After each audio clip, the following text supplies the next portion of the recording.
Hey guys, what's up? It's Joe at Deranged. All right, so I've spent a couple weeks with Garrett's machine now, had the opportunity to ride it a couple times. I want to give you some of my thoughts on it after getting after it a little bit. So as you can see, Garrett and Dave are in the background. I want them away. I want them away so I don't hear so they don't hear my opinions. So I'm not influenced by them, basically. I want to give you what I really think about the rig, so you have my honest opinion. So with that said, let's jump into it.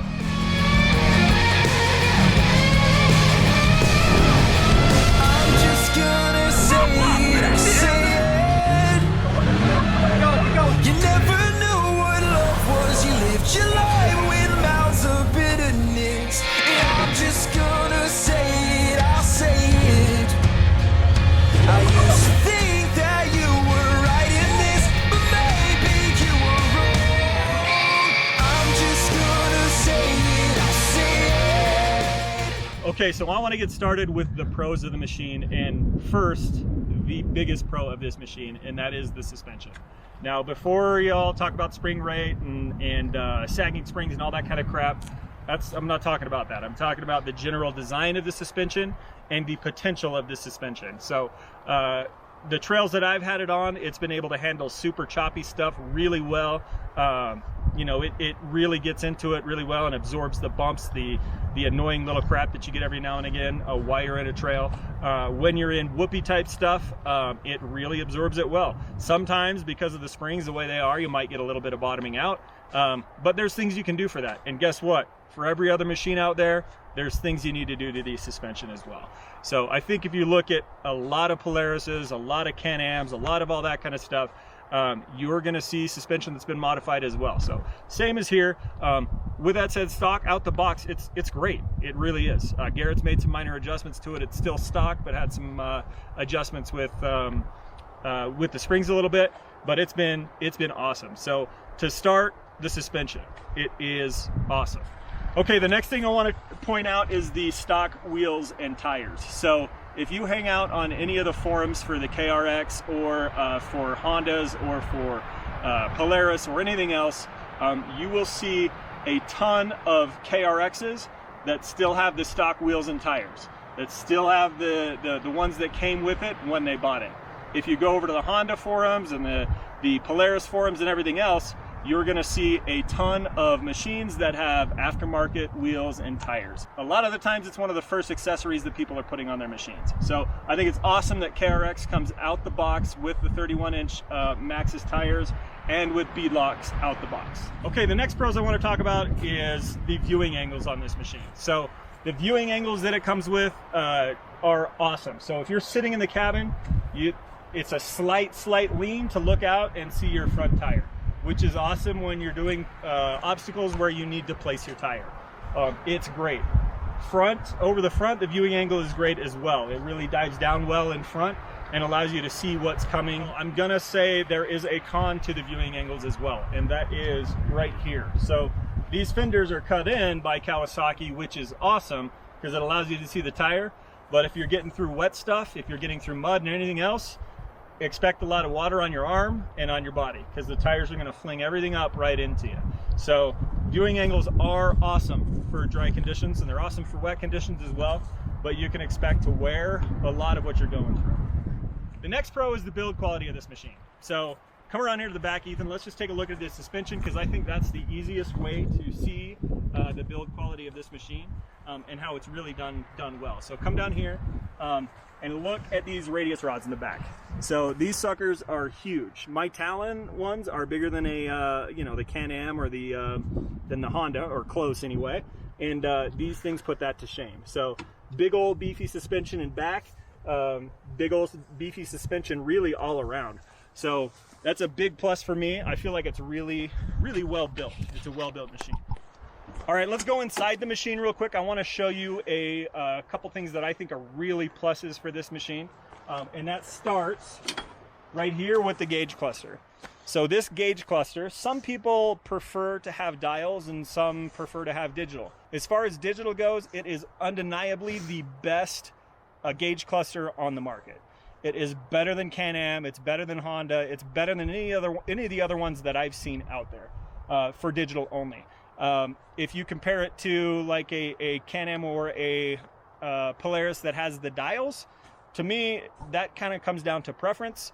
If you prefer the dials, then go that direction. But if it doesn't matter to you, or it's not a big deal one way or the other, then this is really the best gauge cluster that there is on the market. While I'm here, check out these fancy accent panels. You can get them on our website, derangedoffroad.com. Go check them out. Good price for you. Spice up the cabin a little bit. All right, let me grab that camera from you real quick, Ethan. All right, I'm going to show you another pro that I really like for the machine as well, and that is this area right here. So there is a ton of space for you to be able to accessorize the KRX. So it comes with this piece right here, which has your diff and your four-wheel drive lock right here. But it also has spaces for you to add 1, 2, 3, 4, 5, 6 different accessories. And then you have this piece right here, which you could add a stereo, or you could add, different lights or switches or whatever else. You have plenty of room to add whatever you need to the KRX. So they really thought that out well and gave you plenty of space to be able to accessorize your machine. That being said, from the factory, this compartment, without adding anything to it, is darn near useless. So it should come with a gate right here to at least hold your cell phone in or something. But aftermarket allows you to do just about anything you want.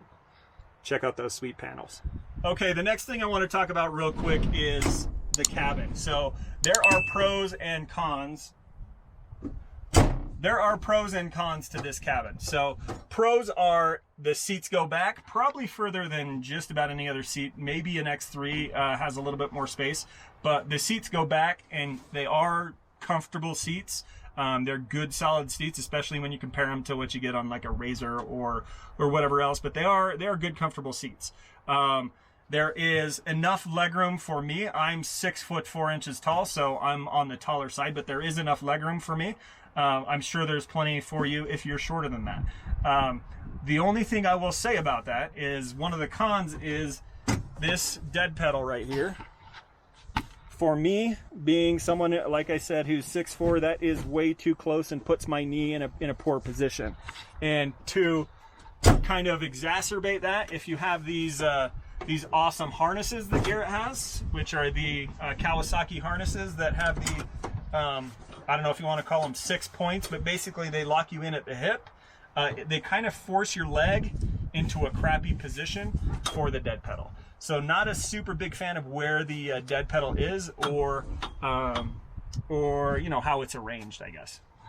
Also, I'm a big fan of this compartment here. So this compartment, my Talon doesn't have anything like this on the top. I know Polaris's and Can-Am's come with them. I know Dave has a ton of storage up on his.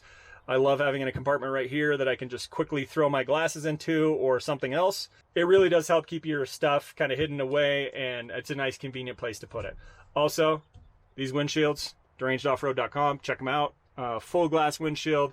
These huge vents are bigger than anything you're going to see on any other rig or any other windshield. They open up nice and wide and bring a ton of air in. Love the windshield, not stock. Okay, before I move on to some of the cons that I found of the machine, or some of the specific things that I think, for me personally, or in my opinion, they could be improved upon. Before I move on to that, let me just talk about the suspension again, and specifically the handling because of the suspension. So again, when you're going high speed through the rough stuff, it does really absorb it really well.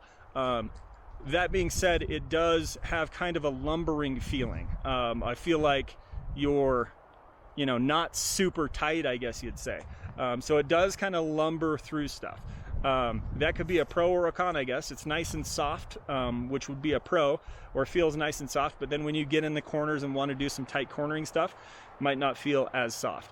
I think I'll throw some footage up of Garrett kind of getting after it in some sharp corners and turns and whatnot with berms, so you can see it does still handle really well. But to me, when the feeling I get in the cabin is it does feel like it kind of lumbers a bit.